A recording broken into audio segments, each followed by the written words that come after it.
Important NCLEX note on GI system. This is part 2 on GI system, and now let's start from liver cirrhosis. This condition is characterized by degeneration of hepatocytes or hepatic cells, which causes liver to become fibrous, causing destruction of liver lobules, leading to other complications. As per the causing factor, it is divided into 4 types. The most common type of cirrhosis is alcoholic liver cirrhosis, which is caused by alcohol consumption. The next one is post-necrotic, which is caused by viral hepatitis, drugs or chemicals.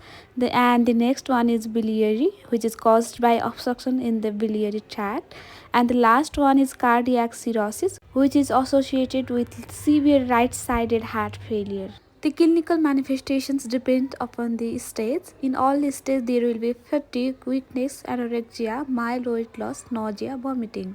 In the late stage, jaundice, ascites, hepatomegaly, splenomegaly, esophageal varices, bleeding tendencies due to impaired synthesis of clotting factors, portal hypertension, mental status changes. And now the complications like portal hypertension, esophageal and gastric varices, ascites, hepatic encephalopathy, hepatorenal syndrome, jaundice, coagulation disorders, infection, liver cancer, malnutrition. And the nursing managements are promote rest, which reduces fatigue and provides comfort, identify the precipitating factors, promote alcohol cessation, improve nutritional status, high calorie, low sodium diet, must remember for the NCLEX, modify or restrict protein if at risk for encephalopathy, frequent position change to protect skin integrity, measures to reduce itching, prevent falls and trauma which puts patient at risk for bleeding, administer vitamin supplements, monitor intake output, daily weight, monitor for infection, bleeding, and maintain fluid balance. And the treatment and management, nutritional support, high protein, low sodium diet, vitamin supplementation, especially vitamin K because of the clotting issues, medications like immunosuppressant, anti-inflammatory, diuretics, beta blockers, antacids. And the treatment also depends upon the cause of liver cirrhosis. There will be different medication can be used in different types, and other are like lactulose to reduce ammonia level in hepatic encephalopathy. We can go for procedures like paracentesis for ascites, endoscopic banding for esophageal varices, liver transplantation for end-stage liver disease. Okay, now let's go on diverticulosis versus diverticulitis. Diverticulosis means open pouches formation in the digestive tract or the colon. It is caused by chronic constipation or straining during passing stool and low fiber diet. There are other precipitating factors like obesity, smoking, and it is usually asymptomatic, may have mild bloating or constipation, can progress to diverticulitis. To manage this condition or to prevent from worsening, provide high fiber diets, encourage fiber intake, hydration, and regular exercise. And the diverticulitis is infection or inflammation of diverticula which leads pain, fever, and risks of rupture. It is caused by food or bacteria trapped in diverticula. This leads left lower quadrant pain, fever, nausea, diarrhea, constipation, and possible rectal bleeding. And also the complications are like abscess, perforation, peritonitis, sepsis. So for the management, we need to provide low fiber diets during acute phase, then gradually increase fiber intake. For the management, we keep patient in NPO, provide IV fluids, antibiotic, pain management, and in severe cases, surgery might be needed. Let's go on another topic, that is Crohn's disease versus ulcerative colitis. These are also the important topic for the NCLEX.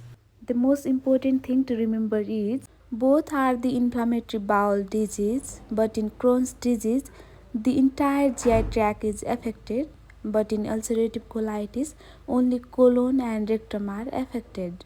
The Crohn's disease affects all layers of the GI tract, but in ulcerative colitis, it affects mucosal and submucosal layers only. In Crohn's disease, there is right lower quadrant pain, non-bloody diarrhea, but in ulcerative colitis, there is left lower quadrant pain plus bloody diarrhea. And another important thing to know is complications. Crohn's disease can lead fistula, strictures, abscess, malnutrition, and ulcerative colitis can lead toxic megacolon, colorectal cancer, hemorrhage. Crohn's disease is not curative, may need multiple surgeries, while ulcerative colitis is curative. And for the management, we can refer Crohn's mnemonics for the Crohn's disease, that is control inflammation, relieve symptom, observe for complications, high calorie, high protein diet, no NSAID, no smoking, and surgical intervention might be needed. And the medication like corticosteroid, anti-inflammatory, immunosuppressant, biological agents, antidiarrheals are used. And there are the nurse managements: high calorie, high protein, and low fiber diet, avoid dairy, spicy foods, and caffeine, alcohol. Monitor for fistula and abscess, can cause skin breakdown and infection. Administer vitamin B12 injection if the terminal ileum is affected. No NSAID and no smoking.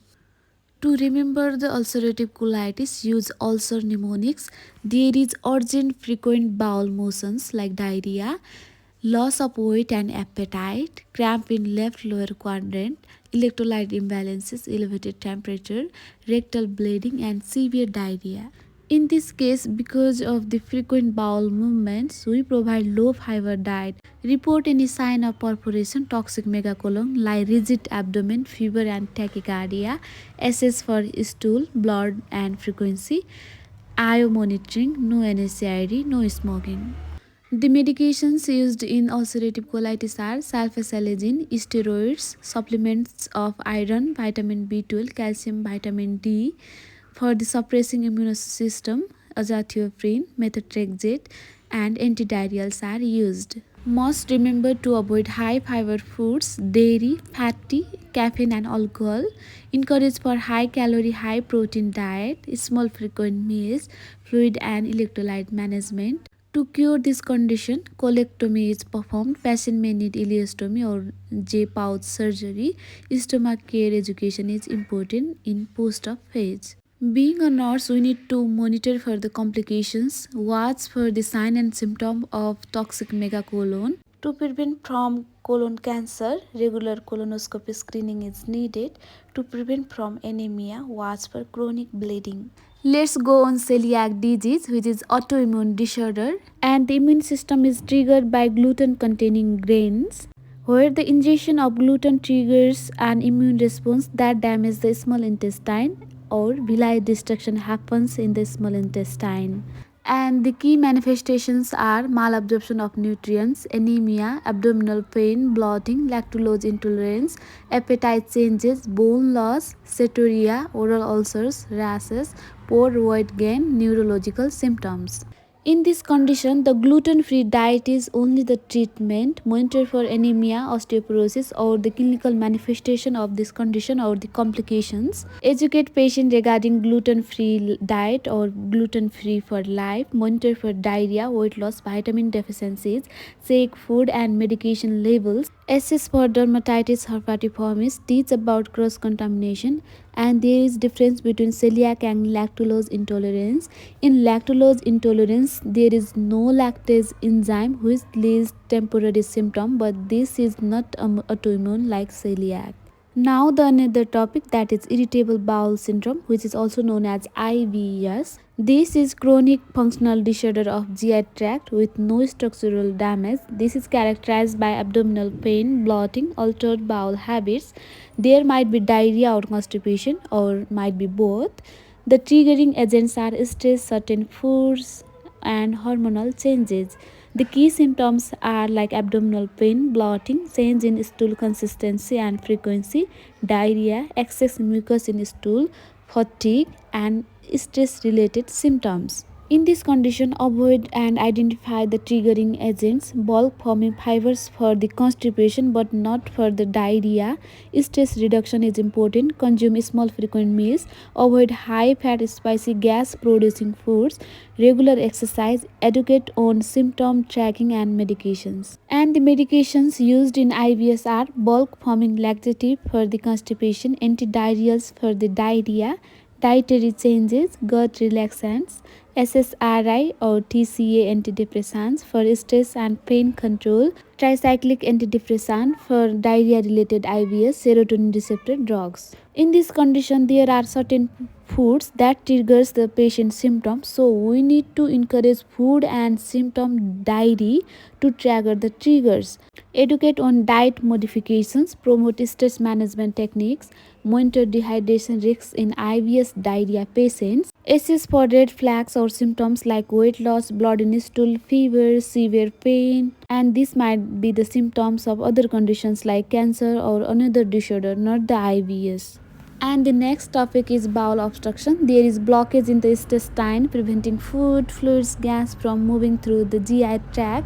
It can be mechanical or non-mechanical, or physical blockage or non-physical blockage. In small bowel obstruction, there will be rapid onset, projectile vomiting, cramping, minimal distension. In large bowel obstruction, gradual onset, constipation, abdominal distension, ribbon-like stools. To answer the case study type questions correctly, we need to remember the sign and symptom of such conditions like bowel obstruction is also the one of the most important topic for the NCLEX as well. If there is patient like who have abdominal distension, who haven't passed stool or flatus, and there is no bowel sounds, or there is severe abdominal cramping, pain, tachycardia, dehydration, nausea, vomiting, you can guess this condition. And in case of partial obstruction, there might be diarrhea possible. And in complete obstruction, there is no stool, no diarrhea, no flatus. And the nursing managements are like keeping patient in NPO, placing NG tube, observing for worsening signs, give IV fluids, electrolytes, assessing for bowel sounds, pain, distension. If condition is not improved by such interventions or symptomatic management, the surgical intervention is needed for complete or strangulated obstruction. IV fluid, electrolyte replacement, pain management, antiemetics, prokinetic agents are used. Avoid laxatives, enemas in complete obstruction may worsen perforation risks. Now let's go on Hirschsprung disease, which is congenital condition. There is ganglion cells are missing in the part of colon which leads no peristalsis and severe constipation or obstruction. The key symptoms are to remember for any type of question on this part. You have to remember the symptom of this condition. There is constipation since birth, obstruction symptoms, no peristalsis in affected area, no bowel movements, gassy belly, enterocolitis risks, no weight gain, poor feeding, imbalance of fluid and electrolytes, tight anal sphincter, abnormal stool, lethargy, poor feeding in infants. And the nursing managements are high fiber, low residue diet in case of mild cases, IV fluids and electrolytes to prevent dehydration, rectal biopsy, surgery, removal of affected segment, colostomy may be needed temporarily. Colostomy care is needed in case of colostomy is performed in post-op phase. High infection risks, monitor for enterocolitis, fever, explosive diarrhea, lethargy. For medications, IV fluids, electrolytes are used, antibiotics if enterocolitis is present, pain management in post-op phase, angiotype for decompression in severe cases, avoid enema, rectal temperature, digital rectal exam in post-op phase can lead perforation. So my topic ends here. So if you think that I have left any topic, please do comment here. I will again make note on that topic.